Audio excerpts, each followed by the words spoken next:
Okay, good afternoon, everyone. I'm really happy to welcome to the department Professor Thomas Tufte, who is the Institute Director for the Institute for Media and Creative Industries at Loughborough University, London, in the UK.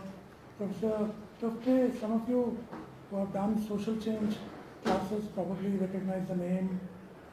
He's an internationally renowned scholar in the field of communication for social change. A cultural sociologist by training, he has a long-standing experience of working with communication and social change, both in the academia and in the actual practice of social change with a variety of international development agencies. He also holds positions as extraordinary professor at the University of the Free State and as senior research associate at the University of Johannesburg, both in South Africa.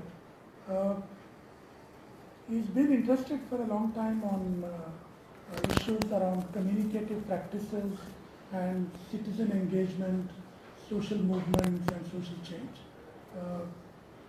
And there's a lot of work, published work out there, including some recent books that have come out. One of his sources of inspiration, some of you might like to know, is Paulo Freire. And the only one I know that who's actually met Paulo Freire a few times in the 1980s while he was working with social movements in Latin America. And recently there's been a sort of a revival of Paulo Freire's ideas and thought, some of it led by Thomas and his colleagues at Loughborough, and it also produced a book recently. Oh yeah, I should show you the book. Okay. And one of our PhD scholars has an article in the book. His publications, like 18 books and several peer-reviewed journal articles. He's been on the editorial board of most of the important journals in the field. And he has done work with organizations like the World Bank, UNICEF, UNESCO, DANIDA, USAID, CEDAR, and so on. And spent more than 20 years in Denmark, in the academia at University of Copenhagen and the Roskilde University until 2016, when he moved to the UK and took up a position as professor and research director at the School of Media and Sociology at Leicester, at University of Leicester. After 2 years there, he took up his current position where he's been there for now 4 years. And currently, Professor Tufte is working on a book project which is investigating into questions of communication, activism, and well-being in the post-pandemic era, and looking at communicative practices, knowledge production, epistemologies amongst citizens, activists, and social movements. In fact, tomorrow evening we have an interesting interaction with Professor Tufte in the city, in Lamakan. A group of environmental activist groups in the city are coming together to interact with him, exchange some ideas and experiences around environmental activism. And today he's speaking to us on a topic that he titled Emancipatory Communication, Challenges to Communication Sciences in the Post-Pandemic Era. Over to you. Okay. Thank you. Thank you very much.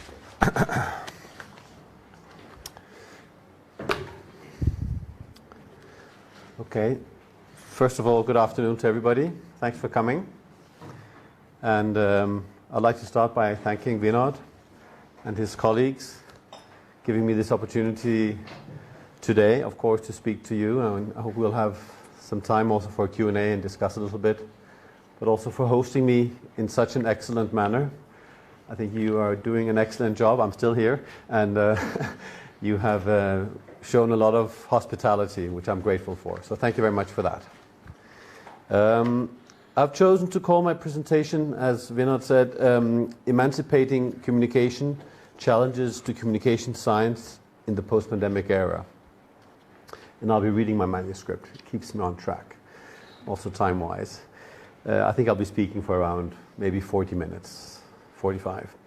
So in the times we live in, and influenced by the aftermath of the COVID-19 crisis, but also marked by populist political winds, war and economic crisis, global power hierarchies and inequalities, the global power hierarchies and inequalities have become even more visible.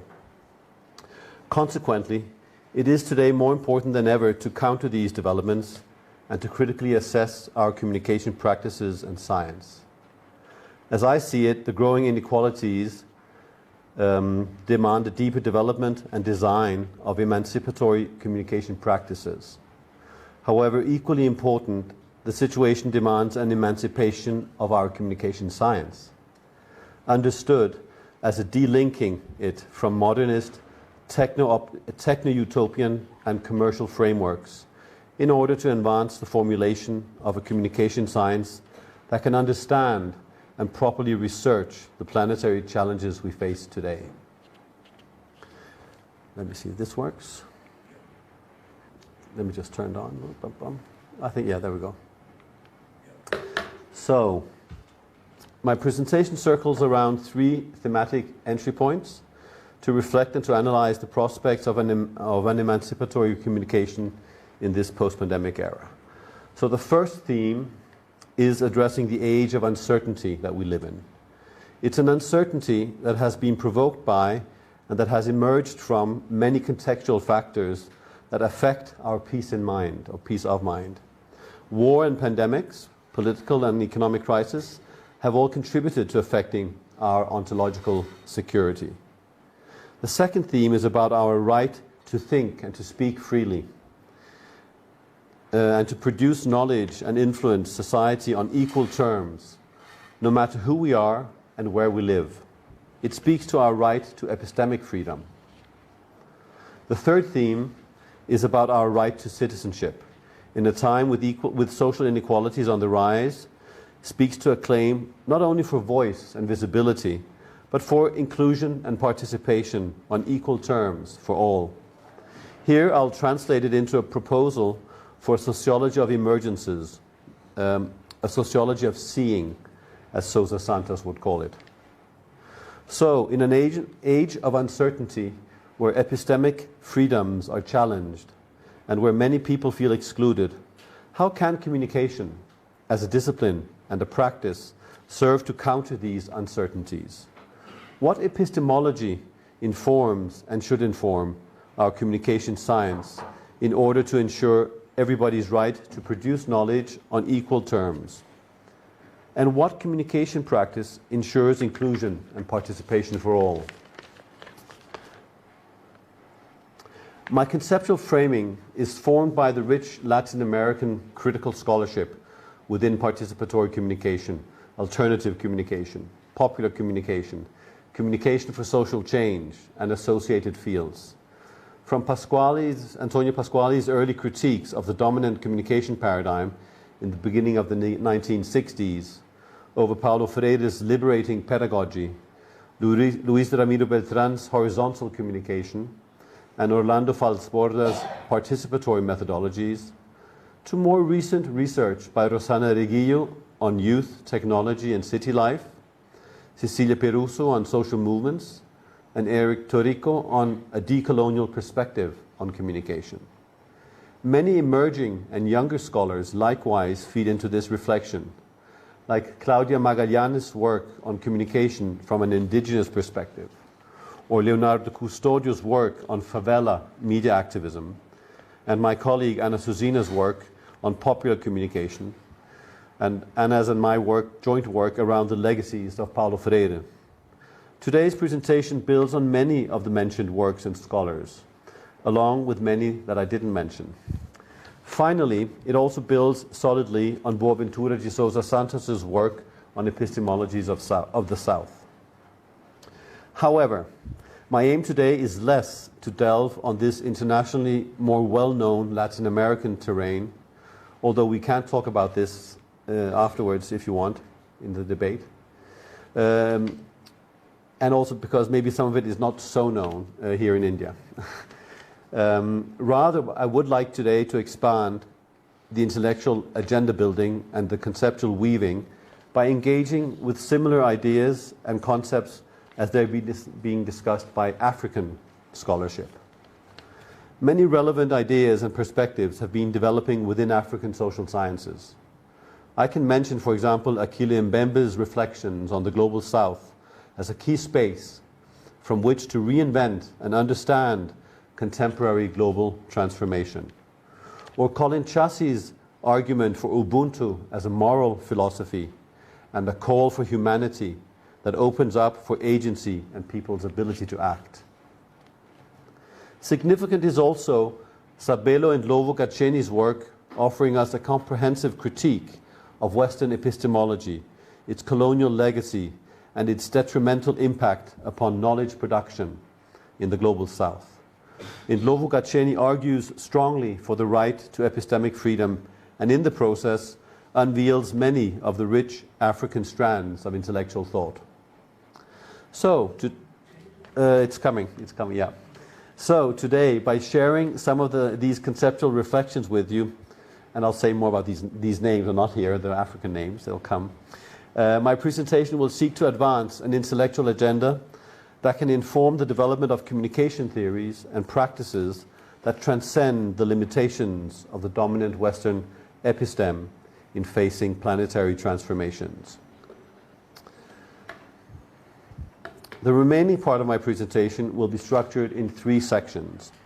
The first, addressing the current civilizational conjuncture. The second, introducing some of the African experiences and the names I just mentioned. And the third, pointing towards a communication sociology of absences and emergences. So let me first scroll back to the time right after the COVID pandemic took our world to a standstill. Back in April 2020, as the world was closing down in fear for this new unknown COVID-19 virus, Boaventura de Sousa Santos wrote a small book in Portuguese, but translated in English it would be called The Cruel Pedagogy of the Virus. Already at this early stage, what the COVID-19 crisis made visible, Sousa Santos argued, were the hierarchies of global power and the injustices of resource distribution. As it unfolded, the COVID crisis produced an increasingly visible map of global inequality. The years we now have lived with the pandemic have only confirmed those early patterns of global inequality. We have seen these inequalities manifest themselves both in the unequal access to treatment and to vaccines, but also in how we have managed to cope and respond as nations and communities to the pandemic. The unequal distribution of resources have resulted in very different abilities to cope with the crisis. In terms of knowledge frameworks, sciences, and methods that have informed the responses worldwide, we've seen the global rollout of specific scientific discourses, often setting strong agendas, some with tremendous success in fast-tracking the production of vaccines. However, many negative effects and consequences occurred, consequences which we barely know anything about yet. We've only analyzed the tip of the iceberg as to how the pandemic has affected global power hierarchies, wealth distribution, mental health challenges, and death tolls, to mention just a few topics. Factors around populist politics and fake news are equally factors that have seminal influence on some handlings of the crisis. What we definitely can say now is that COVID-19 took us all by surprise and largely unprepared. It sparked shockwaves throughout society. In the early stages, of the COVID crisis, the Turkish novelist Elif Shafak published a thought-provoking book called How to Stay Sane in the Age of Division. In this book, Shafak reflects upon some of the features characterizing our time, and she referred to what we're going through as a crisis of meanings. She also describes the feelings of disillusionment and bewilderment that many of us were and are experiencing. Although accentuated by COVID-19, these are not new experiences and feelings. The disillusionment, Shafak argues, is generated from a broken system and from a society where the rich get richer and the poor poorer. This broken society and this inequality has sparked indignation, anger, frustration. We've seen it repeatedly manifested in protests and in the rise of broader social movements ever since the financial crisis erupted in 2008. In her book from 2017 called Rising Landscapes, Youth, Networks and Uprisings in the Autumn of Civilization, the Mexican scholar Rosana Reguillo describes these uprisings as a response to the crisis of the current civilizational project.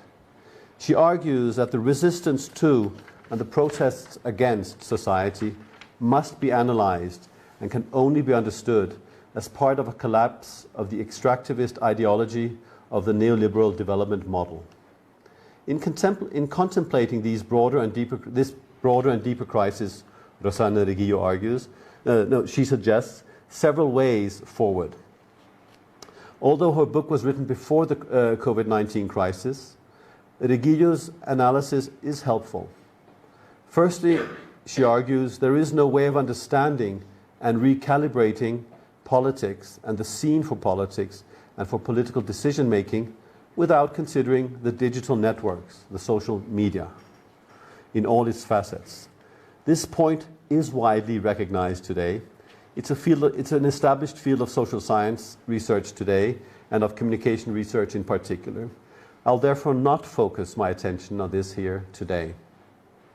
Rather, I wish to highlight another element from Reguillo's book, which is the role of affect and emotion in formulating visions of another and better world. The feelings expressed by lots of young people in demonstrations and protests around the world contributed, as the Rosana Reguillo shows in her book, to expanding the space in which we can feel included and feel as participants in society. We have in the past decade seen many examples of how crises have led to communities coming together, solidarity springing from the situation, and people expressing affect, emotion, and hope. The solidarity shown and the general participatory experience emerging from the public squares, from the social movements, from the community mobilizations, from the network building, and from their vast articulation of demands, represented a massive reaction to the fears and anxieties that many people felt, and it demonstrated people's agency and ability to act. So, what we have seen in the past decade or more has been a multitude of examples of emancipatory communicative practices. Many of these experiences align well with the principles that informed Paulo Freire's ontological call so many years ago. This was a call Freire made and presented as the spirit of one of his most referenced books, Pedagogy of the Oppressed, in 1968. His ontological call, Freire said, was based on 5 principles: the principles of love, empathy, humility, dialogue, and hope. A common denominator in all these principles was reclaiming affect and resistance as a core feature of social change. Freire's 5 principles were and continue to be foundational principles in emancipatory communication experiences. They claim humanity as an overarching principle and as such positioned such communication in clear opposition to hate, to distance, and to cancellation. In many ways, the collapse of the extractivist ideology of the neoliberal development model is what has sparked this age of uncertainty that I initially spoke of. Even preceding the financial crisis, scholars like the late Polish-British sociologist Zygmunt Bauman wrote about the conditions of endemic uncertainty that characterizes what he called our liquid modernity. This is a modernity that departs a lot from well-established truths and dogmas, structures, relations, and practices articulating uncertainty, Bauman argues, but also a modernity that articulates opportunity and hope. Following this argument, the openness today is associated with irresistible fate. A society that is open is a society exposed to the side effects of negative globalization.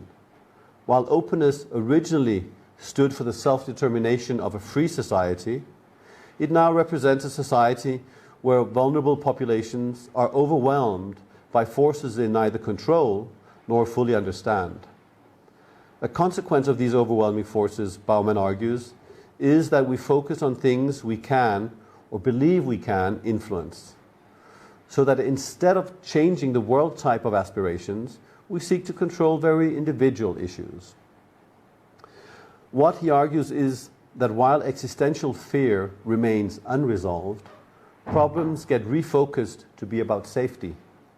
A very important and seminal distinction in these developments becomes, and I quote, the decoupling of fear-inspired actions from the existential tremors that generate the fear which inspired them, unquote. So what we see is a displacement of fear, and I quote again, from the cracks and fissures in the human condition where fate is hatched and incubated, to areas of life that are largely unconnected to the genuine source of anxiety, unquote. In this shift from security to safety, it's increasingly left to individuals to seek, find, and practice individual solutions to socially produced troubles.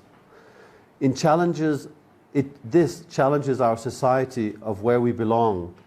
This challenges our understanding of where we belong in society and what we can do to intervene and influence change.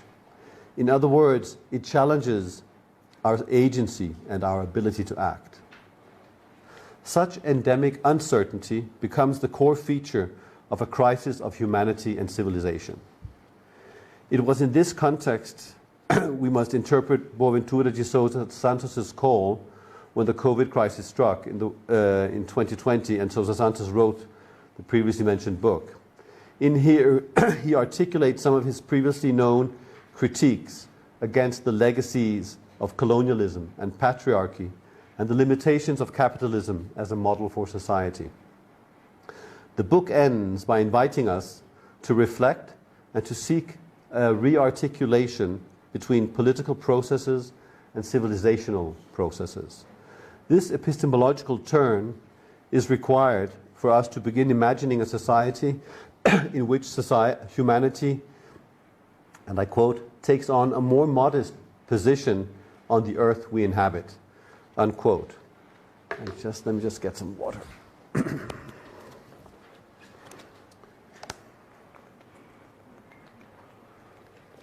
Now we're moving to Africa in this. So, what could such an epistemological turn look like? According to Sousa Santos himself, it is about the capacity to imagine the planet, and I quote my own translation, to imagine the planet as our joint house and nature as our mother nature, unknown, to whom we love and respect. Let me say again. So our capacity to imagine the planet as our joint house and nature as our mother nature, whom we love and respect, unquote. Sousa Santos argues for a planetary approach which places humanity far more central in a notion of sustainable development that connects with some of the more recent works of, for example, Arturo Escobar and Engin Isin, but also where other cosmovisions prevail and influence how we position ourselves in our role on planet Earth. It is at this point that I wish to turn to some of the mentioned African scholars. The Cameroonian scholar Akile Mbembe has, in a recent article from last year, argued that the Southern Hemisphere is a key space to reinvent and understand contemporary global transformations. And he argues there is no better laboratory than Africa to gauge the limits of our epistemological imagination. One of the proponents of such an agenda is the Zimbabwean scholar Sabelo Ndlovu-Gacheni. He was previously a professor of African political economy in South Africa, but currently holds a chair in epistemologies of the South at University of Beirut in Germany, not in Lebanon. Ndlovu-Gacheni has for long been an important African voice in criticizing Western development discourses, engaging deeply in debates about decolonization, retrieving the rich scholarship that grew out of the early years of independence in many African countries in the 1950s and the 1960s. He has also carried out a detailed systematization of African intellectual lines of thought. In many ways, Ndlovu-Gacheni is becoming a key reference in strengthening the voice of African scholarship, both within Africa and internationally. In critiquing the colonial legacy and its impacts upon Africa, Ndlovu-Gacheni not only critiques the Western epistemological imposition on Africa, but puts a lot of emphasis on drawing attention to and systematizing the many decolonial intellectual currents, movements, and philosophies that have developed in Africa.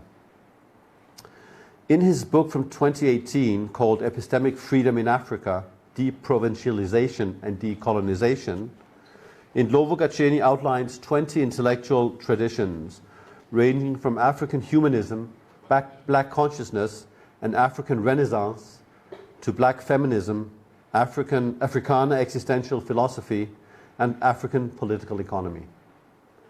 Epistemic freedom, as Ndlovu-Gacheni argues, and I quote, is fundamentally about the right to think, theorize, interpret the world, develop own methodologies, and write from where one is located and unencumbered by Eurocentrism, unquote.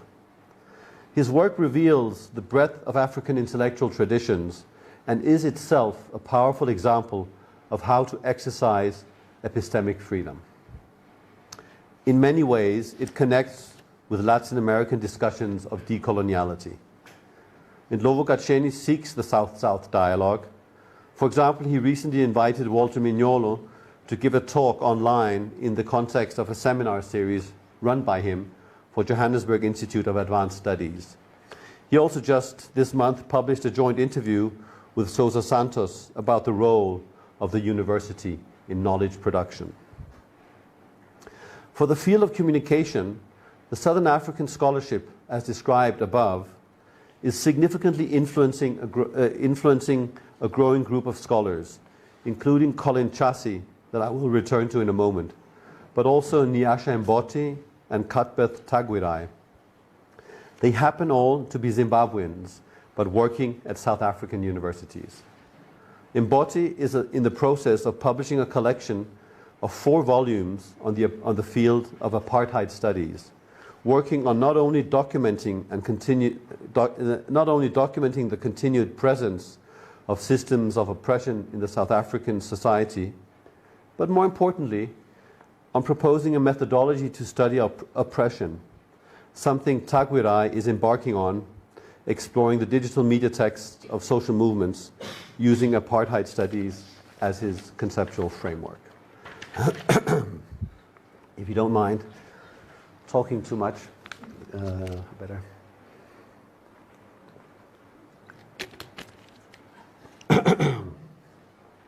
So, another relevant aspect to address evolves around African cities. And I really think some of this connects to Hyderabad, but let's talk about that afterwards. They offer us perspectives that may well challenge both our perception of Africa, but more importantly, our understandings of where we find learning experiences about modern life, everyday life today, agency and emancipatory communication prospects.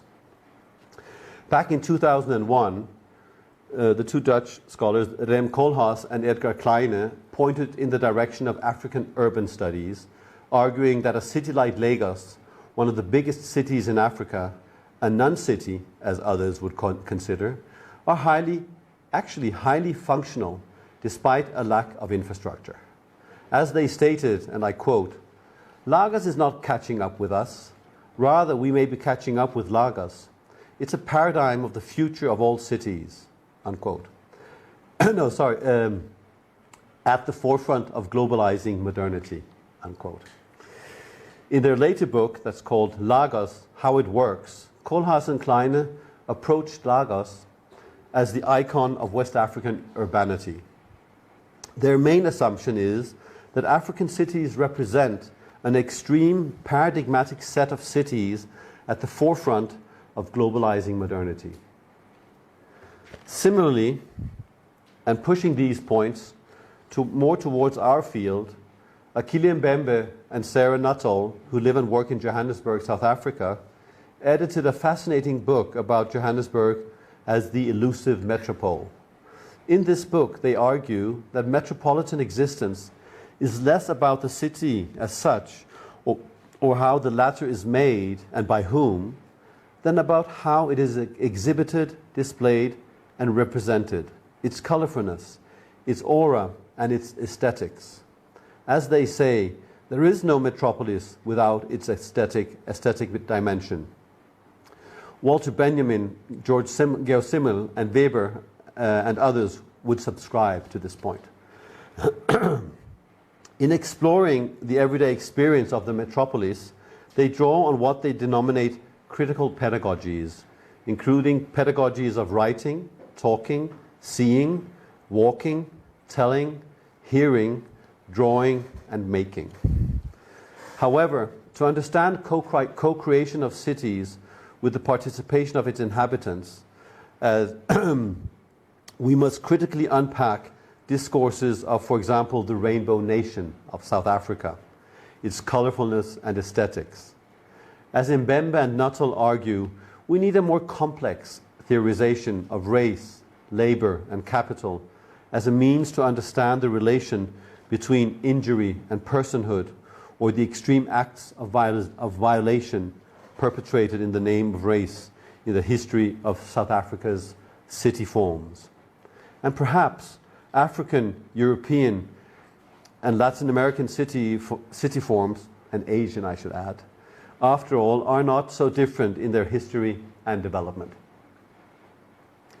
Recalling the history of Johannesburg that began as a mining town 135 years ago and that grew along with capitalism, industrialism, and apartheid, Mbembe and Nuttall argue that, and I quote, "The dialectic between the underground, the surface, and the edges is, more than any other feature, the main characteristic of the African modern of which Johannesburg is the epitome, and perhaps even of the late modern metropolis itself." I think there are some links there, by the way, to Hyderabad. But you tell me. You know this city far better than I do. So, in our exploration of how to define emancipatory forms of communication in the post-pandemic era, these reflections on the elusive metropolis are relevant. Johannesburg is a metropolis in every sense of the word. It's a thoroughly African capitalist formation, closely tied to the world economy, as is Lagos, London, Sao Paulo, and Hyderabad. In the midst of discussing African perspectives on the epistemology of the South, on globalization and modern city life constrained by forces of colonialism and capitalism, it becomes relevant to bring forward another dimension of African philosophy and social science. I'm referring here to Ubuntu. Ubuntu is the name given to a moral philosophy developed by Bantu-speaking Africans. As Zimbabwean media scholar Colin Chassie explains, it broadly refers to a notion of humaneness or humanity, where, and I quote, "A person is a person with, through others. Humanist, how do you say that, is presented as something that is co-produced by individuals. Ubuntu vests people with a creative power to construct the social good," unquote. Chasi's book, Ubuntu for Warriors, it's called, shows us how African leaders, as the historical 19th century leader King Shaka, or President Mandela, or Archbishop Tutu, or the anti-apartheid activist Steve Biko, or Zambia's late President Kaunda, or Winnie Madikizela Mandela, are important players, and I quote, in how Ubuntu is played out in cultural historical settings by people who demand and have rights to liberation in all its splendid possibilities, unquote. A bit complex, but I hope you follow me. As Ndlovu Kacheni points out in the preface to Colin Chasi's book, and he says, while Chasi is not oblivious to the haunting issues of violence in nation building and in the warrior tradition, he is attentive to the elements of agency and actionality. He hence thinks about Ubuntu as a living spirit that must be appreciated within concrete human history, unquote. Rethinking the warrior tradition, as Chasi does, Ndlovu Kacheni argues, is an act of love of humanity. Furthermore, he argues, and I quote him again, such love, in fact, is a key ingredient of Ubuntu as humanism, unquote. Interestingly, this connects well with Freire's approach to humanists and connects with the principles of Freire's ontological call. On two occasions, Chasi brings in Ubuntu in reflections about communication for social change, referring to Freire in the process. In his article on humility, Reading Freire with Ubuntu, Chasi reflects on how humility in communication for social change may lead to rehumanization. Chasi speaks of solidarity rights, giving the example of how Ubuntu and African moral thinking contributed to the global thought about human rights and valuing human solidarity. The African Charter on Human and People's Rights, which was adopted in 1981 and entered into force in 1986, is the only international legal charter that recognizes solidarity rights. It speaks of solidarity as both duties and rights. He links this to Freire's approach to communication as an education that humanizes people.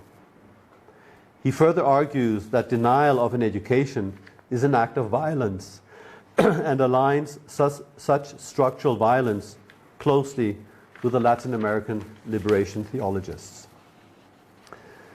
In another article, Chasi addresses the issue and challenge of pain in communication for social change. Excuse me. It's really a good article, this article about pain, by the way.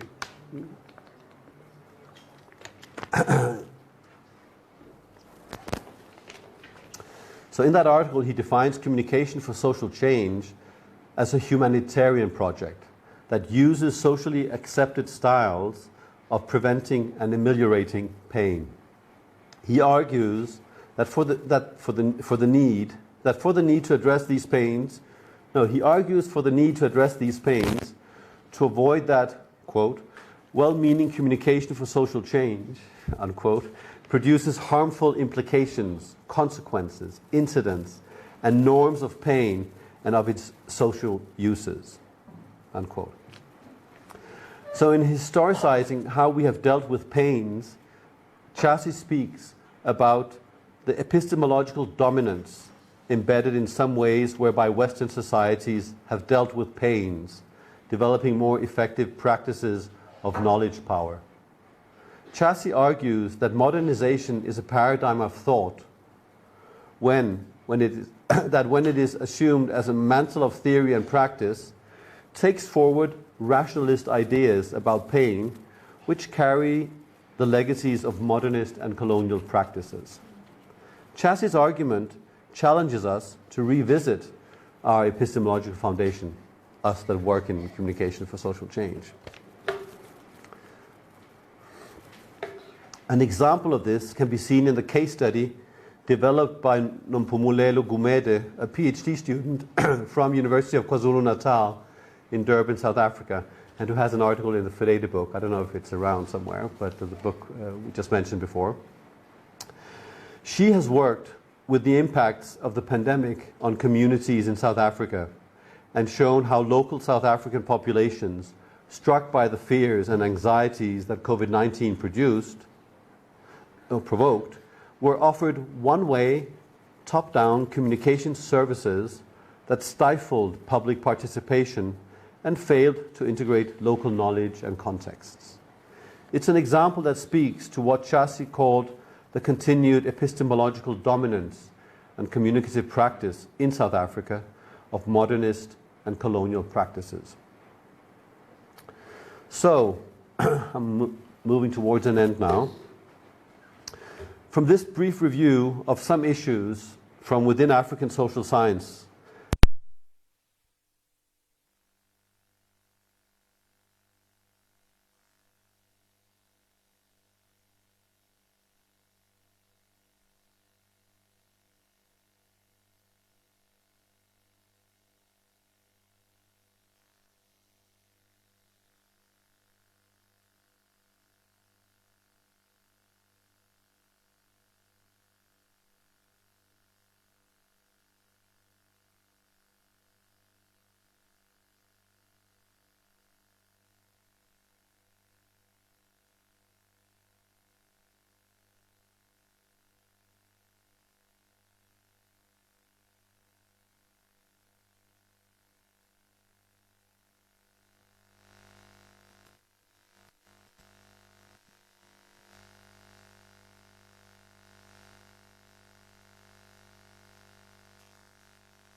argued for a sociology of absences, being it a sociology of all the absences from amongst the people on the other side of the abyssal line. And for those of you who haven't read Sousa Santos, we can talk about the abyssal line, which divides the visible from the invisible, or from the privileged from the marginalized groups in society. So, in elaborating the epistemological foundations of the subaltern, Santos developed what he called an epistemology of seeing, contrasting it with what he calls the dominant epistemology of blindness.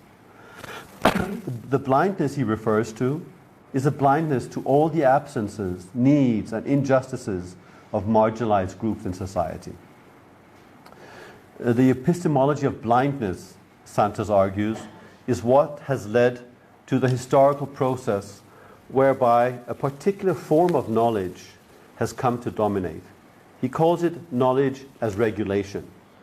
It is what it is that which has come to dominate knowledge as emancipation. So if we translate this into an approach and a practice in communication, the core challenge lies in enhancing communication practices whereby these other forms of knowledge and experience are articulated, made visible, and have impact upon the processes of social change. If we link this approach to knowledge production with the current crisis of development that I've unpacked a little bit, and that has been fueled by the consequences of COVID-19, the solution cannot be reduced to technical questions about how best to craft communication interventions. Governments, transnational agencies, NGOs, and social movements are today all faced with the challenge of reversing negative spirals of social change. This also puts a strain upon the kind of research that is pursued and supported. The COVID crisis has definitely pushed research even more towards administrative research, for obvious reasons perhaps, but also with implications. The most severe, I would argue, being the limiting of epistemic freedom. Thank you very much.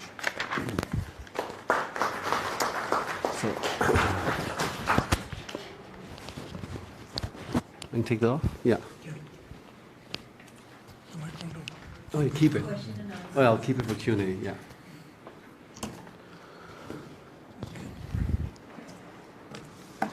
Thank you so much, Thomas, for that Thank you. talk and bringing in a whole range of knowledges from Africa and Latin America. Some of it unfamiliar to us, and or even familiar only marginally. So it's useful to hear you talk about it. Open it up for questions, comments. May I just say, I think it was also a little bit deliberate to bring in this field of African scholarship, because I think it is a little bit underexposed internationally. And I spoke recently in a Latin American context, where I think they are beginning to connect more. And I believe, I don't know enough about Asian and Indian scholarship, whether there are similar openings to, but I think it was worth kind of bringing that forward into our discussions of communication for social change. And I think Andrea's work actually connects yes. activism. That's right. With her Kenyan experience. Yeah, that's right. I was just wondering, while definitely emancipatory communication. Oh, okay. With a pandemic like COVID, where most of us didn't know what was happening, did the pandemic force upon us a top-down approach to communication, or at least in the initial stages? Once the pandemic kind of settled in, if I may say so, maybe we could have thought of, bottom-up or horizontal communication. But in the initial stages, at least, because nothing about the pandemic was known, was a top-down communication necessary? I think you're right. I think crises often lead to the need for very fast communication. And in being speedy and accelerated and whatnot, it becomes quite unidirectional and it becomes top-down. But you might say, as it settled in, I think that, but at the same time that actually happened, I think across most places, I think we also did see a lot of community mobilization, for example. I think we saw acts of solidarity and ways whereby we connected in our communities and showed concern for our neighbors in ways we hadn't done for a long time. So kind of competing discourses, you might say. I think this dominant discourse of the top-down won, at least in the first instance of the pandemic. being the way but then it was also muddled by fake news and by discussions around vaccines and the credibility around vaccines. So to the degree that WHO, they even published manuals on how to deal with what we now it wasn't the pandemic, it was the infodemic. So we had an infodemic going on where we didn't know who to trust, and typically we trust our peers, don't we? We trust the ones that are closest to us. So I think those were competing competing communicative practices and discourses and frameworks where one happened to win, and which I think I said that deliberately because there were many successes, and we have all now our vaccinations, I suppose, and that was never seen. That was unseen. The speed by which we got vaccines, but what about our resilience, our ability to respond next time a pandemic occurs? Have we got the resilience on that? I don't think so. In ways we maybe could have if we had communicated differently, especially overcoming the first instance of urgency. Yeah. So. Yeah, I just have a question around this notion of the quote around unencumbered by Eurocentrism. Oh, yeah. And I'm wondering, we're seeing like the emergence of alternative epistemologies or ways of seeing and so on, but we need to then couch those knowledges in ways that Western scholarship can understand. It's almost always directed at gatekeepers in the West. And I'm just wondering, how does one reconcile that, right? If we're looking for new vocabularies that can express a new way of seeing and understanding the world, but we're using the language of the oppressor, and particularly in colonized situations, we're using English, and so how does that translation happen? Yeah, I've been in Hyderabad now for 3 days only, or 4, and I'm impressed by the multilingual skill set that you all operate with. Nobody speaks less than 3-4 languages here. And, nobody in English in the UK speaks, most people in the UK speak one language. That's it. I'm from a small country, so I also speak other languages. But, I think it's a good point. The language entry point to this issue of how we connect spheres of knowledge and different epistemologies and experiences. I don't have I think it's a difficult one, and I know these international associations like IMCR. I think they've always also tried to deal with how to overcome it, and but that too is limited, right? If you look at the official languages, they're all languages of colonizers. Yes. French, Spanish, English. Yeah. And what I would say, for example, Latin America, I think you're right. I think English is becoming like the lingua franca, because Latin America 20 years ago, nobody really spoke English. I speak Spanish and Portuguese because I had to. Otherwise, I couldn't communicate with Latin Americans. But I think today, there's much more international contact. So they have learned the language, you might say, of the oppressor. They've learned the lingua franca, which makes it easier to communicate. But they keep challenging us. Why don't we learn their languages? And one could probably say the same in a country like yours, continental in size, multilingual. Should people that collaborate with you, to what degree do we understand what if we don't tap into the resource you're talking about, the language, and the world that it brings with it, and the knowledge it brings with it, can we really understand each other? I think we're never really going to overcome that. But I think we can open space for recognition of difference and difference in experience, difference in skills, and in cosmovisions, as I also talk a little bit about. The worldviews that we each bring to the table are different. Probably even just in this room, really many, I would imagine, if you come from different parts of India. So that, I think, is also being tolerant and being open towards that, I think, is a significant step in the right direction. There's a question on Facebook, if I can read it out. Yes?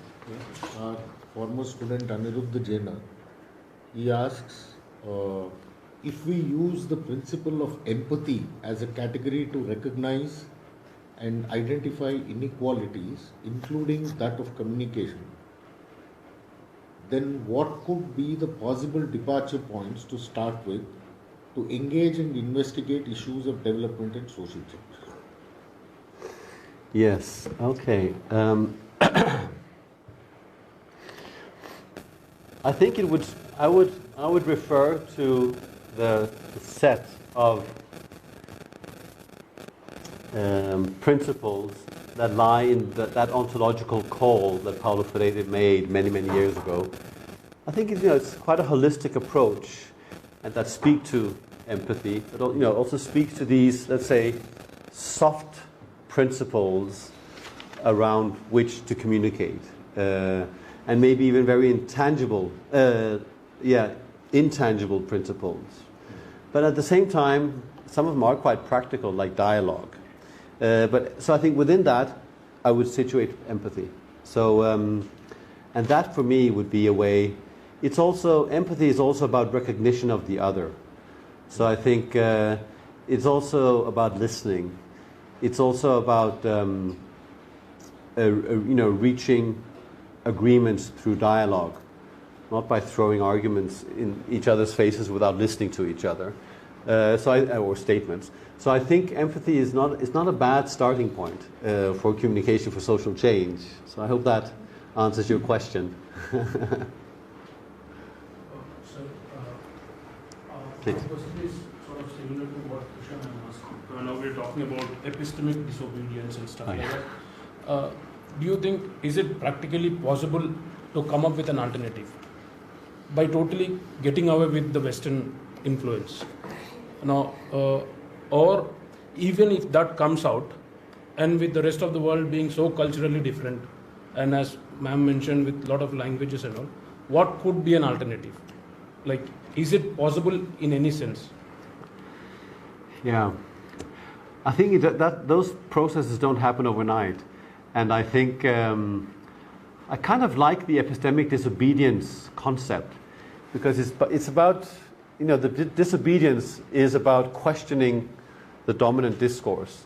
It's about not taking at face value the framing of the problem, perhaps, or the framework that guides the solution that somebody has defined we have to go with. So it's about asking questions. It's about challenging this the episteme, the knowledge framework within which you then develop a communication strategy, for example. And if you do that, if you're being a little bit disobedient, I think that's the beginning of looking for alternatives. So thereby I think you can frame another perspective on the same problem. You can say, yeah, you understand this problem like this, but I think the pandemic is about something else. It's about power. It's not about vaccine, just to give you one example. So then we are into another discussion, and we have to find another way to address the pandemic problem. And there are many. So I think we're never going to. I think these are slow processes. These are long, and you have to have a longitudinal perspective on them, despite your intolerance. So maybe. And Paulo Freire once said, in an interview I did with him, that you have to be impatiently patient.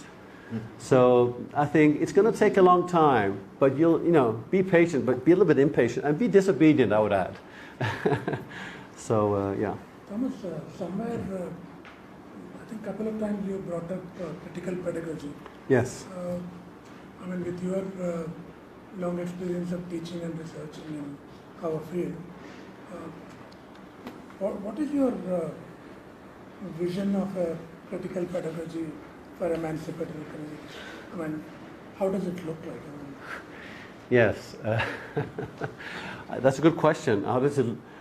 I think what I spoke about was all the critical pedagogies, linked to methodology and how to go about, exploring a city, and where what are their names? Mbembe and Nuttall, in their way of looking at Johannesburg and approaching it, was for this multiple set of ways, walking, drawing, listening, and all of those many, many ways of trying to understand the city they are living in.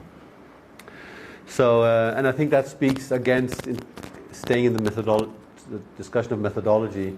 I think it speaks against these extractivist methodologies.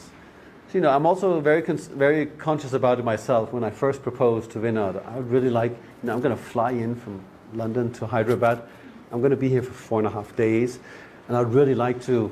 And then I hopefully maybe leave with some interviews or some, and suddenly I realize, hey, I'm on the wrong track here. Let me just slow down. Let's start with a conversation. So tomorrow night we're having a conversation with urban activists, and let's try and see if we can identify issues of and that's critical pedagogy, I think. That's at least at the level of methodology. I think. It's also questioning ourselves in our ways of designing our research, of methods we propose and choose. Are we also able to listen? Are we able to co-create? Some of these words that are very fashionable, but I think they do speak to some of this critical pedagogy that I believe is fundamental, is important. Yeah. Yes. So, quite a few times in your talk you mentioned about individual actions. Yeah. Yeah, so how relevant are individual actions as opposed to institutional mechanisms, as opposed to even communities and groups? It seems like the fountainhead of goodness and good actions and empathy starts with certain individuals, and you mentioned Desmond Tutu, Mandela, so. Yes. I think the ones I mentioned, I was referring to this book by Colin Chassie, where I think he is a little bit provocative in analyzing these many leaders. But I think all of the leaders he was referring to were leaders of, you might say, social movements or of resistance movements or of liberation movements in contexts that were oppressive in one way or the other. Apartheid being a dominant feature for many of them. Colonialism in the case of Zambia, for example. But so I think, and there he was speaking to also he was, I think, again, being a little bit provocative. I wouldn't necessarily subscribe to that, to the praise of single person leadership and very individualized ways of approaching a development process, for example. I think it's a combination. You mentioned groups and communities and institutions. And I think communication is a social process. So I hope I didn't come across as trying to argue for an individualist approach to communication. I hope it's pretty much the opposite. It's also about understanding the individual in context. Because we communicate with each other, it can't not be collective, social. And then when you talk about institutions, yes, I think, structure and agency come together, and the structures are the institutions of society, and we need to understand them as well. But then again, they're made up by people. So I think we can also start questioning these institutions and challenging their ways of communicating to us or with us.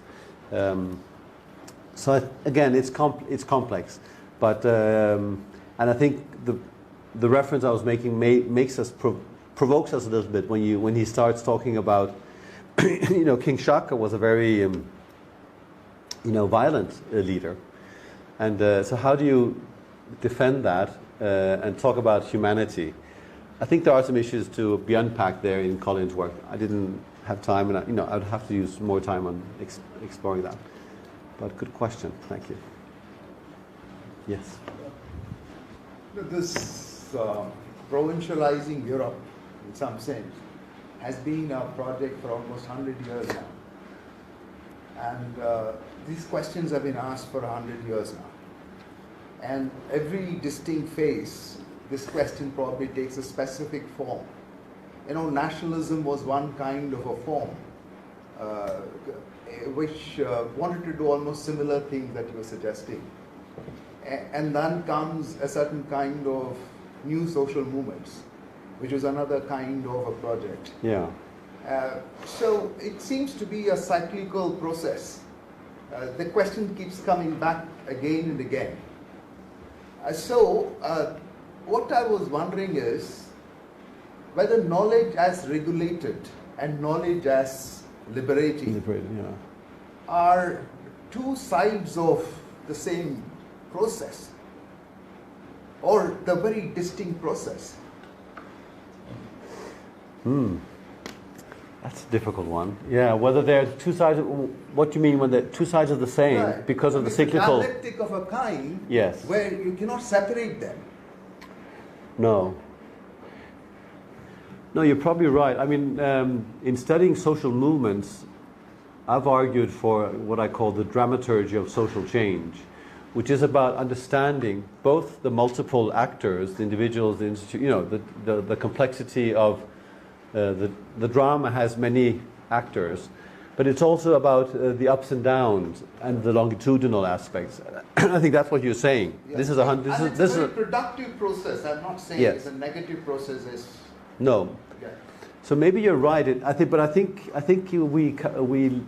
there are these conjunctures of development, and I think right now we are in a moment where I think some of the models, let's say post-Second World War models that have informed society for many years, are being attacked from all sides.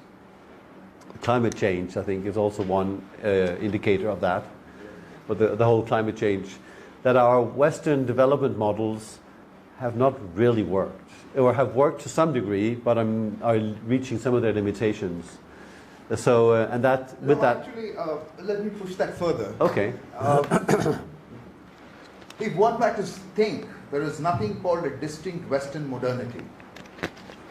And that modernity is a very global modernity.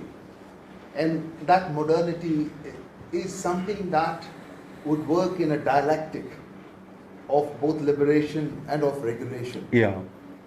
Then probably we won't get into this, what do you call, a certain way of continuously talking about provincializing Europe. No. We may even get out of that and frame it very differently. And I think that's right. That's what we have to. So the provincializing of Europe is also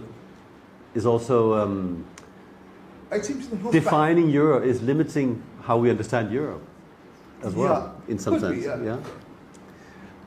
yeah. No, but I think you're right. I think the regulation, the knowledge as regulation and as liberation or emancipation are two sides are interconnected. But we are right now, and that's, I think, I'm very much on the one side in the presentation I gave today. Fast forward 10 years or scroll back 10 years, maybe I would have articulated these things differently. And maybe that speaks to what you say, that these are phases. But it's also questioning, I think it's we're challenging universalisms. Yeah.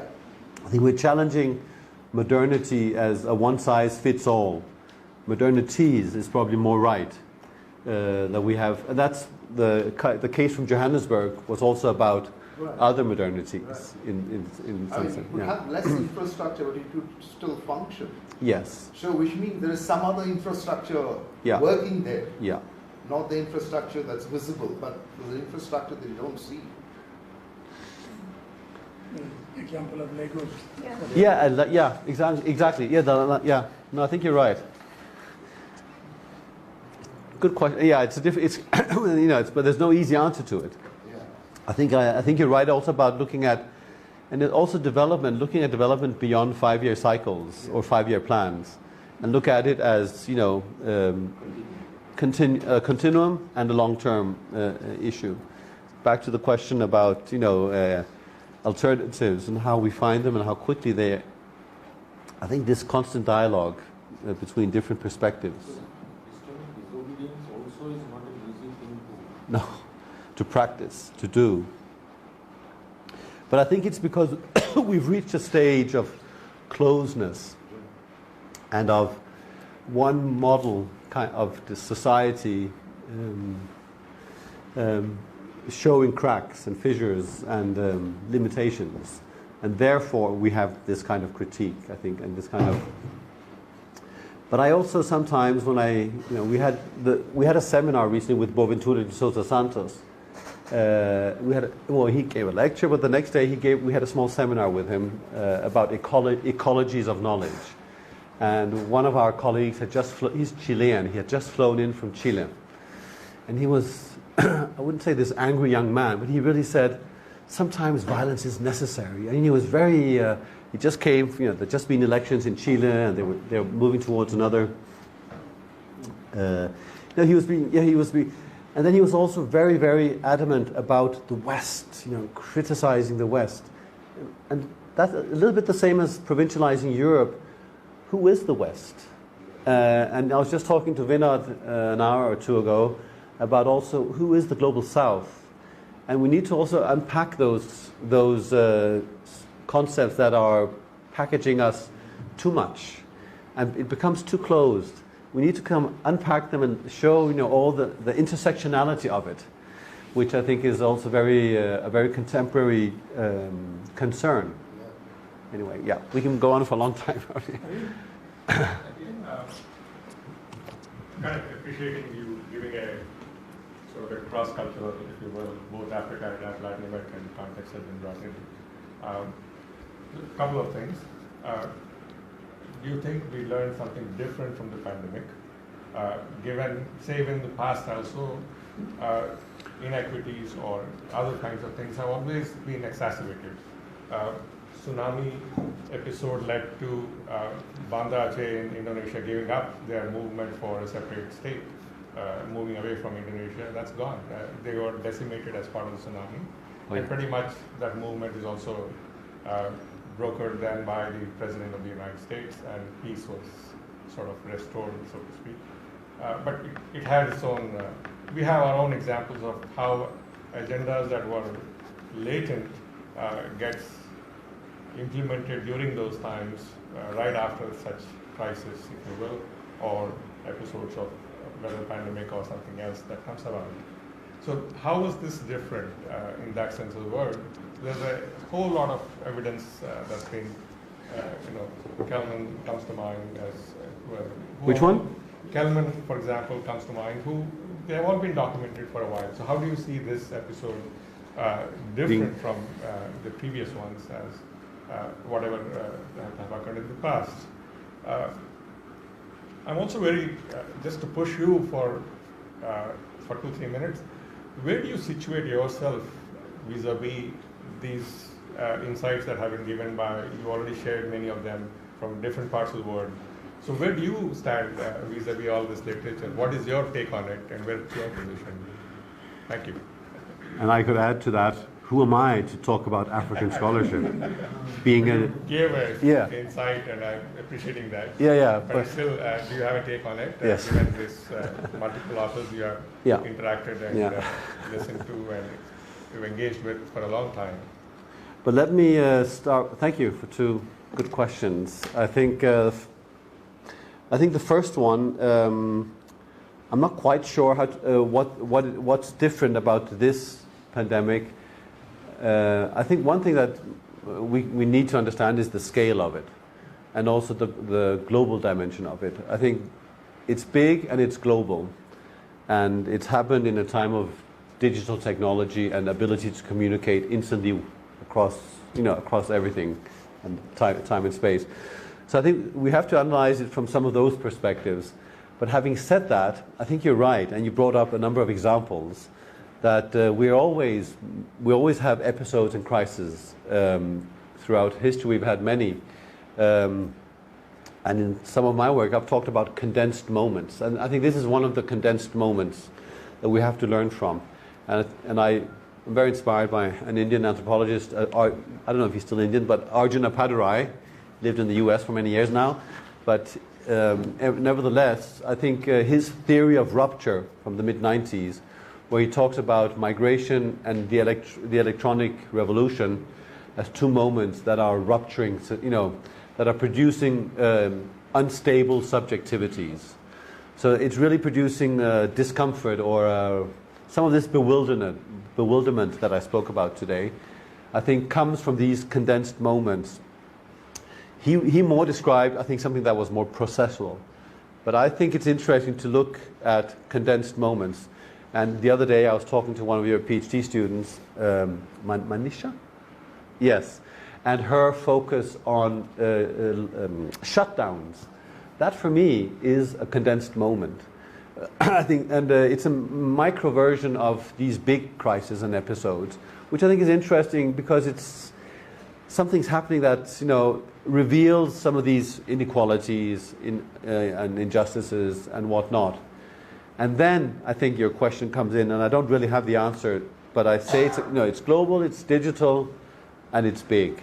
So those are maybe some of the things that we need to look at that maybe distinguish it from, the tsunami was, I had a good friend who was working very centrally in the Ministry of Foreign Affairs in Denmark at the time, 2004, and through her I got very, I followed what was going on here around the tsunami, but it was so far away for us in Denmark. Although, a few thousand Swedes did lose their lives, tourists and whatnot, but there was the distance, and here it had a very strong impact, but it wasn't global. It wasn't a global. So I think what we have here is something that we can all talk about it. We can all talk about the pandemic. It's affected everybody, anyway. So I'll leave it there with that question. And the second one, I think, is a strong call for reflexivity. Where do I position myself? And I didn't really talk about that, but I can try to justify my for having worked with both these areas. I've worked for many years since I lived in Brazil for the first time in 1984 for a year. I feel at home in Latin America, and I've lived in Paraguay as well for 2 years, and I've dealt with Latin America for many, many years. And then when it comes to Sub-Saharan Africa, less so. I think I've been there at least 50 times and spent a couple of years over a long period of time, and in some countries more than others. But it's back to who am I to talk about this to Indians, about Africans, and about epistemologies from one continent to another. I think I've always been a bridge builder in the sense that I've worked for so many years with Latin America, communicating Latin American ideas to Europeans. My own PhD was on Brazilian soap operas, how low-income urban women in Brazil make sense of soap operas. Who am I to make that study when it comes to it? But then again, I think we need also to build those bridges. So I think that's maybe where I place myself. But in terms of opinions, so that was the call for reflexivity. But then where do I position myself? Well, I think a lot of this stuff is really, really interesting. And I think we can also, when I talk about different epistemologies, when you look at some of them, there are many commonalities. Of course, indigenous cosmovisions in the Amazon and maybe in some parts of India and in some parts of Southern Africa have a lot in common when it comes. So I think we also need to pursue those commonalities. And in my region, I'm from Denmark, from Scandinavia, a Swedish mother and a Norwegian father, but I'm born in Denmark. But I think that we have to look for those commonalities, and that's maybe what I'm doing. But maybe it should have come across quite clearly that I'm sympathetic to. It was quite a normative presentation, I think. No, it was not a personal. Yeah. Okay. But there was a larger, it's very counterintuitive. When encountering? Very counterintuitive, in the sense that a pluralism and you begin to talk to each other should perhaps reinforce their identities or counter, nobody wants to give up what it is, or if you have anything, it delays the entire process. Democracy is fine, but then it also is going to be quite a complex character in terms of time, if you will, not only the other kinds of identities that are at play in all of these conversations that you're espousing in a way, or you're talking about it. So the reflexivity goes up to a point, but where do you see that barrier being overcome in order to see, I don't know, you want to do Italian way or the other ways of convincing, whichever way you want to take it, but what about that takes it forward? I don't think I understand you. I mean, how to move beyond reflexivity, basically. Because these are pluralistic societies that you have examined. And these societies are entrenched in their respective identities. How do you see this conversation going beyond? Yes, okay, now I understand. Well, I think if you take, for example, Boaventura's work, Boaventura de Sousa Santos' work, I think, he's a Portuguese scholar, gone Latin American, or become a big name in Latin America. But he is Portuguese from the north of, but I think his epistemology of the South is at a level of generalizability that, we can use it as an argument, what he's arguing about, moving beyond the abyssal line and this epistemology of seeing. I think those are arguments for pluralism and diversity and inclusion and so on, which I think can open for dialogue. Rather than close. So I think it helps us and then what the consequences will be is maybe a reinforcement of these other modernities and reinforcement of pluralism, perhaps. If that's but it makes me think. Thanks for the good question. Also, some of the debates around decolonizing the academia and curricula and so on, that increasingly take place quite loudly in the Western context, I think also needs to happen here.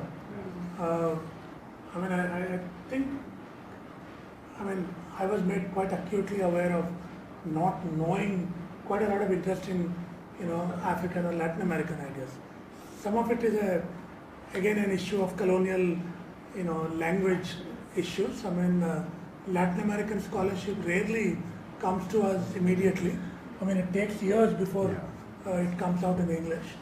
And also it's a question of where we are located as Indian academia in the periphery, global periphery, trying to carve out a space for yourself in the international academia and, wanting to locate oneself in the dominant Western knowledge system and all of those anxieties that we have makes us also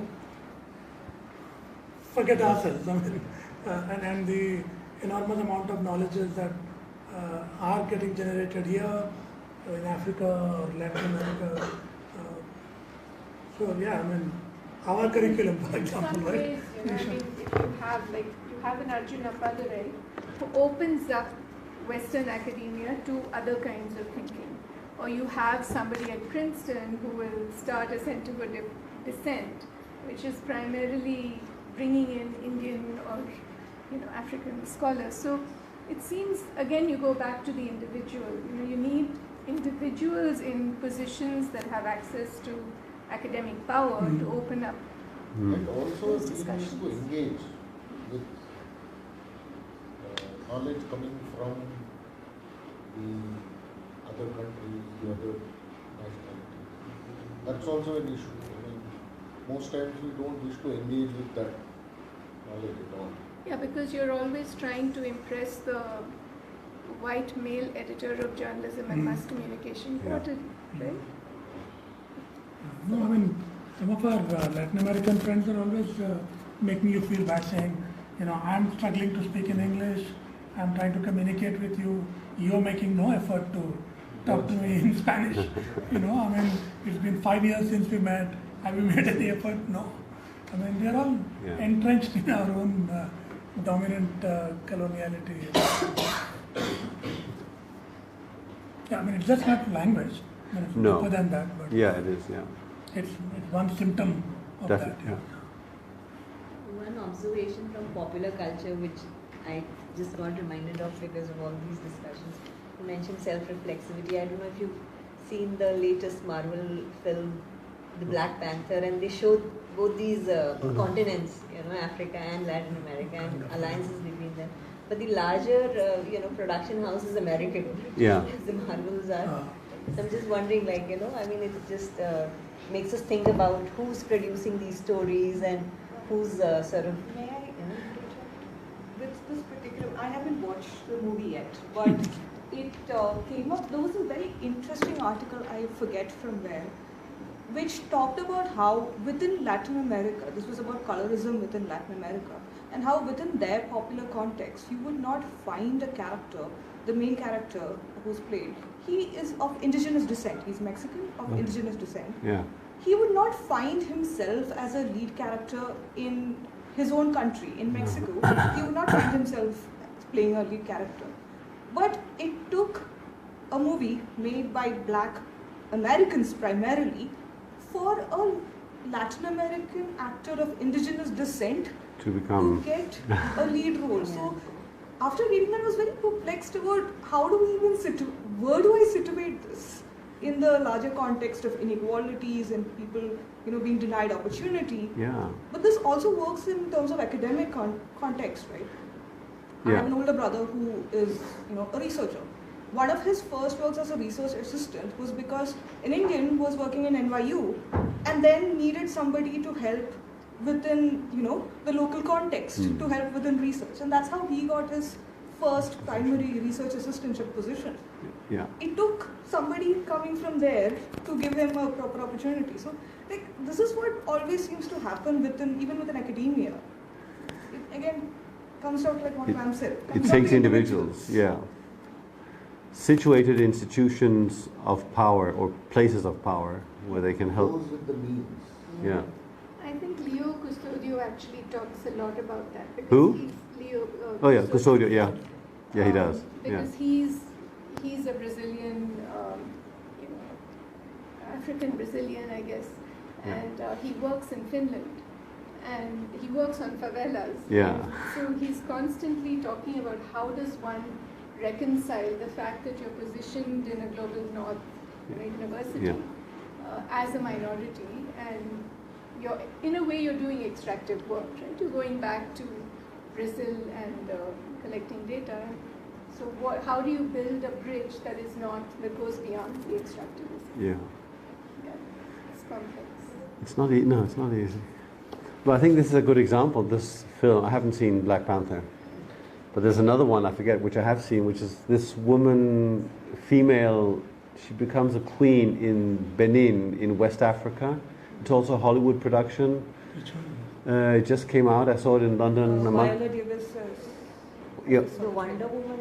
It's something like Oh yeah. It's not released yet. It's very powerful. Wow. And Not Wonder Woman. Viola Davis plays the.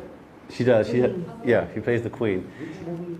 It's going But to it's come. it's similar. It's these stories of representation that don't come anywhere until some big industry production company runs with it, makes a fortune. Hopefully, they're investing heavily to make money on it, but it also has a lot of positive outcomes in terms of representation.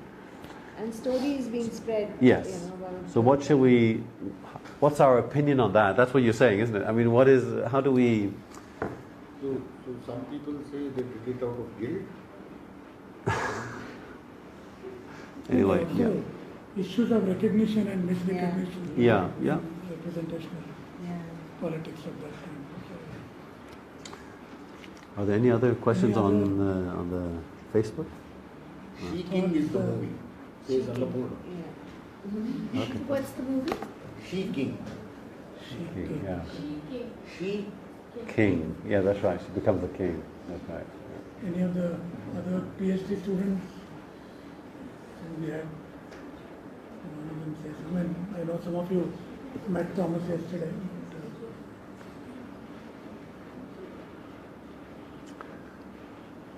Okay. So Who? There's one question there. somebody had? Jarna, you? Yeah, go ahead. Okay, go ahead. She's reading Paulo Freire, like newly, so she has some questions. No, actually I started reading Paulo Freire right now, and I was reading one of his books, that is Teachers as Cultural Workers, in which he said that I don't want to be imported or exported. It is impossible to export pedagogical practices without reinventing them. Please tell your fellow educators not to import me. Ask them to recreate and rewrite my ideas. Yeah. So I was just thinking that in the context of like India, we have a caste system, how we can actually use his ideas, to think of, I just want to use his ideas for the emancipatory purposes, like we as the oppressors caste, what we can do to use his idea. Yeah. And the one thing that, because I got the answer, because when you're talking of love, empathy, so yes, I got those ideas that we can use it to mobilize not just the oppressed people. I don't personally feel that I want to do anything for the oppressed, but I think it's need of time to mobilize the oppressors, because we are the main part of the problem. But part of his method, I think, part of his methodology is also about naming the world. It's also about putting words on the situation that you're in. I mean, so I think there are many elements in his pedagogy that you can use in that context you describe, you want to work in, or you feel needs changing, that are, principles, or, he called it it's been called the Paulo Freire method. So within education, I think there are ways about using him where this naming the world is also about reaching a level of consciousness. His conscientization concept is very much about, through understanding the context of a caste system, perhaps, you can start change. Change might occur, or people take action. But it's a long story, about unpacking Paulo Freire's methodology. But I think there is ways you can make use of his method in an Indian context, definitely. But I don't know if that answers your question. Yeah, kind of. Okay. There's tea and samosas outside, but before that, thank you so much, Thomas, for doing this, and thanks to Vinod for making all this happen, and just thank you to Vasuki and Janardhan and the students for recording this.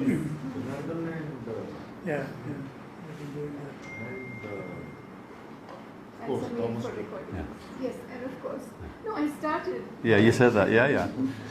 And thanks for having me. And thanks for all your good questions. A lot of food for thought I'll take with me. Yeah.